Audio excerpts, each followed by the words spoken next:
All right, continuing to watch the big turnaround in tech. Our next guest says that as the markets continue to be volatile, the tug-of-war between tech and bank stocks. We welcome in Sylvia Jablonski, Defiance ETFs CEO and CIO. Thank you so much for joining us this morning. So talk about this tug-of-war and how investors are playing it. Good morning, and thank you so much for having me. Well, I think Jared did a really great job covering what we've seen in tech. And I think, so many of the tech stocks were just absolutely beat up last year. So you can say that in the last few months, the froth had been taken off of tech. And then if you think about investors and their mindset about, the Fed perhaps being closer to the end of rate hikes and being closer to being finished than starting, coupled with the bank collapse, that actually did provide a tailwind for some tech stocks. But then, this week was super interesting. We started the week actually with a lot of confidence brought back into the banking system. So you had the Citizens SVB story. You had, a lot of government officials coming out and saying that the backstop for banks is there and essentially really trying to put out this fire.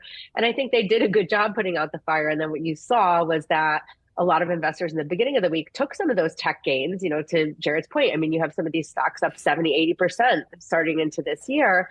And perhaps allocated back to banking, which had been beat up. But my sense of this is that it's kind of going to revert to the mean. I think you'll have this ongoing volatility. Today's inflation read was sort of just fine. We're at 4.5%.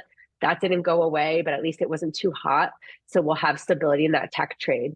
Longer term, I think it's smart to sort of diversify to all of these areas, but I actually don't think the tech trade is dead.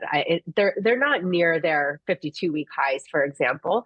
We're kind of at 27 multiples down from 33. So I do think that there's a little bit of room to run, given that rate hikes are meant to pause. In the event of a recession, are there areas within tech that are most resilient, especially considering the fact that you would have a lot of those large companies that we were talking about that have made up for the majority of the gains here that are very much intertwined within consumer technology and the discretionary dollars that might continue to dry up for the average individual or household, or even for the business spending that could dry up on the other side of that on the web services side that many of them have been accustomed to seeing really line their profit margins?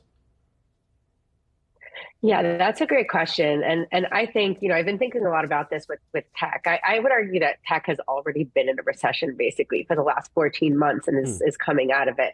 And all of the things that you just described have actually happened. So could this happen again if we come to a screeching halt and we do see more than a soft landing? Then absolutely, I think we'll be in the same boat that we were a few months ago, really, and tech stocks will fall and the whole market will pull back. But in my mind, those will just be great opportunities to continue to dollar cost average into tech.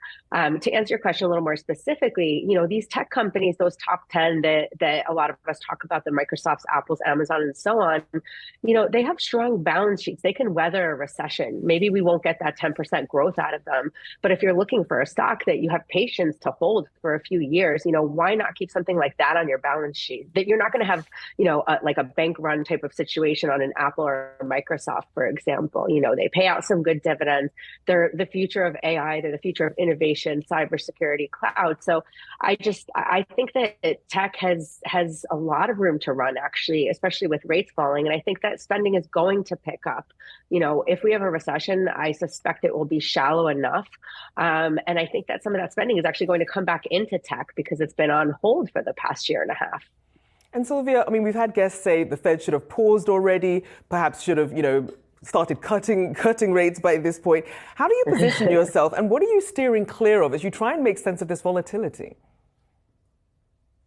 I'm steering clear of trying to guess what I think the Fed will do, and I'm going to just start listening to what they're saying because I think, for a long time, we just didn't believe that. We didn't believe the Fed, and we still kind of don't believe the Fed, but the messaging hasn't changed. I think the difference, though, is it kind of doesn't matter. It doesn't matter whether or not they hike another 25 bips at this point. I think what matters is if they hold it higher for longer, when does that unwind come and at what point does it come? I do think that the last level of messaging that we heard suggests that they are very aware of what happened with the banking crisis. But then again, maybe that was just a blip in time and it doesn't impact inflation that much. So then the Fed continues to hike. But still, I think we're closer to the end than we are to the beginning.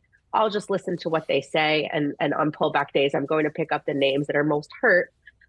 when they rise rates, because I do think we're coming out of this eventually. And that goes to tech and semiconductors. Sylvia, in your notes, you say that telecommunications is now essentially a subset of the tech industry. Help us break that down and the thesis behind it very quickly. Yeah. So if you look at what happened, when we think about the hot topic of this year, it's been very much AI. And if you think about the staples that help AI work, they're the big tech companies that are investing in AI, and then the semiconductor companies, that's why they're catching the bid. They're a major component of the AI, revolution, innovation, whatever you sort of want to call it.